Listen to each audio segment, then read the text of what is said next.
Martin Ødegaard, the man who's either Arsenal's midfield maestro or the football equivalent of that one co-worker who looks busy but doesn't actually hit their targets. After a recent draw, Arsenal fans have taken to X, formerly Twitter, to do what they do best: overanalyze, criticize, and occasionally defend their captain. Is Ødegaard struggling to lead the Gunners, or are we just expecting him to turn into prime Zidane overnight? Let's break it down with some humor, sarcasm, and a pinch of reality. 1. The criticism corner. Martin, we need to talk. First, let's address the critics, the fans who think Martin's captaincy is as effective as a screen door on a submarine. The main complaints? No goals, no assists, and a defensive work rate that's more stand and stare than press and tackle. Basically, these folks want to know why Ødegaard isn't out there channeling Kevin De Bruyne every week. Then there's his inconsistency. Critics argue Martin has one great game followed by three where he's about as visible as a Snapchat message. They're calling for him to share or even relinquish the captaincy, as if Arsenal has a queue of Roy Keanes just waiting to step up. Honestly, though, football fans have short memories. If Ødegaard doesn't score or assist in 2 games, he's a flop. Give him a hat-trick against Norwich and suddenly he's a Ballon d'Or contender. Consistency? Maybe it's the fan base that needs some. 2. The defense squad. Leave Martin alone. Now let's hear from Ødegaard's loyal defenders, the ones clutching their numbered 8 jerseys like they're shielding him from the wrath of the Emirates. These fans argue that the criticism is short-sighted, pointing out that Martin's impact goes beyond stats.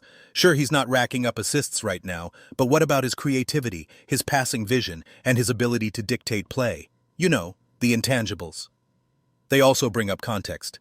He's coming off an illness, recovering from an ankle injury, and let's not forget, he's still adapting to Arteta's latest tactical tweaks. It's like asking a Formula One driver to win a race with 3 wheels and a flat tire. One fan put it perfectly: leadership isn't about yelling and pointing, it's about leading by example. And honestly, Ødegaard works harder than a teenager trying to explain crypto to their parents. That's gotta count for something. 3. Arteta's tactical chessboard. Help or hindrance? Speaking of context, let's talk about Mikel Arteta's tactical decisions, because if anyone loves overthinking, it's Mikel. Ødegaard has been subbed off in key moments recently and fans are scratching their heads. Is it fitness management, or is Arteta trying to send a message like an overly dramatic high school breakup? And let's not ignore the elephant, or should I say the striker, in the room: Arsenal's struggles in front of goal. You can't expect Ødegaard to rack up assists when the forwards are missing chances like it's a team-building exercise called "let's avoid scoring." At some point, the blame has to be shared. 4. The middle ground. Everybody chill. Now, let's hear from the reasonable folks, the fans who live somewhere between the Ødegaard out brigade and the Martin Forever fan club. These fans recognize that football, like life, is nuanced. They appreciate Martin's contributions while acknowledging he's not perfect. Crazy idea, right? This group looks at the big picture. Ødegaard is 25, he's leading a team in one of the most competitive leagues in the world, and he's doing it with the calm of someone ordering brunch on a lazy Sunday. Yes, his form has dipped, but that's what happens in football. The important thing is whether he bounces back, and let's be real, he probably will. These fans also consider external factors: injuries, illness, and Arteta's tactical experiments. It's like judging a chef by one dish when half the ingredients were missing. Let the man cook. 5. The fan divide. Social media edition. Let's dive into the chaos of X, formerly Twitter, where every fan is either a tactical genius or a keyboard warrior. On one side, we've got tweets like, "Ødegaard is finished," and on the other, "He's the best captain since Vieira." Honestly, scrolling through these takes is like watching a ping-pong match played at warp speed. Some fans argue Ødegaard's calm demeanor isn't captain material. They want a leader who yells, screams, and occasionally throws water bottles. But others point out that being composed under pressure is exactly what Arsenal needs. After all, the last thing you want is your captain joining the chaos instead of managing it. The real question is, why do fans expect perfection every game? This isn't FIFA, folks. It's real life. Players have off days, off weeks, even off months. It happens. 6. The bigger picture.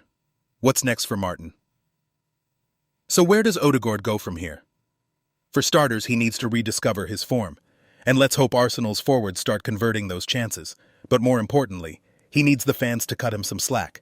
Remember, this is a guy who's been instrumental in Arsenal's rise under Arteta. One dip in form doesn't erase all of that. As for his leadership, It's a marathon, not a sprint. Ødegaard is still growing into the role, and judging him solely on recent games is like reviewing a movie based on the trailer. Give him time and let's see how he handles the pressure. Closing thoughts, humor and perspective. So what's the verdict? Is Martin Ødegaard Arsenal's Captain Marvel or just Captain May? The truth is, it's somewhere in between. He's had a rough patch, sure, but he's also shown he can be the glue that holds this team together. Whether he'll silence the critics or fuel their fire remains to be seen. What do you think? Is the criticism fair, or is Martin just the latest victim of Arsenal fans' sky-high expectations?